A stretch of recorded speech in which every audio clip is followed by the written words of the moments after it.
As an investor, what we look at is fundamentals, obviously. A lot of these companies have, a lot of fundamental risks around them, particularly around regulation. So that's something that we have to be very careful about. But there are a lot of other companies that are listed on the US ADR market, where the fundamentals are incredibly strong. In fact, we've had a few companies report recently, which have really been kind of thrown out, the baby with the bathwater syndrome. And so, we are very active in those names. So I think when you approach the US ADR market for these Chinese names, you have to be very, very selective.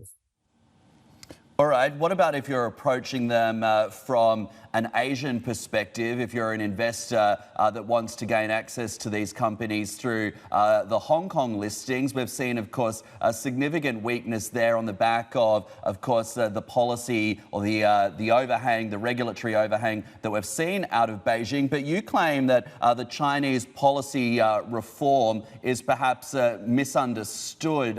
Unpack that for us in a little bit more detail.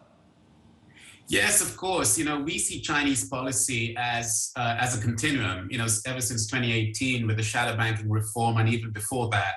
So what you have is an economy that has grown extremely rapidly, and many of the institutional structures of China are in a way kind of playing catch up, both with the size of the economy and the rapid growth that a lot of these companies have seen.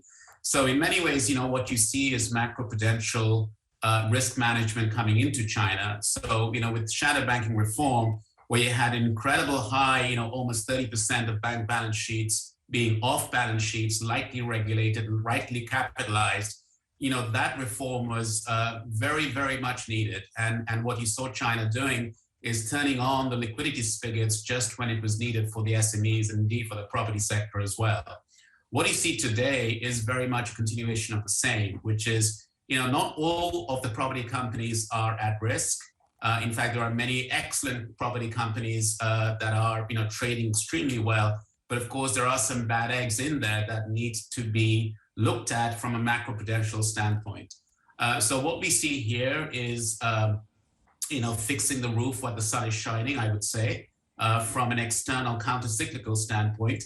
And so what China is doing right now, we think from an investment standpoint, is actually extremely prudent and making sure that the conditions are there for stability and structural solidity going forward. So we actually think this is a very positive step from a macroprudential standpoint.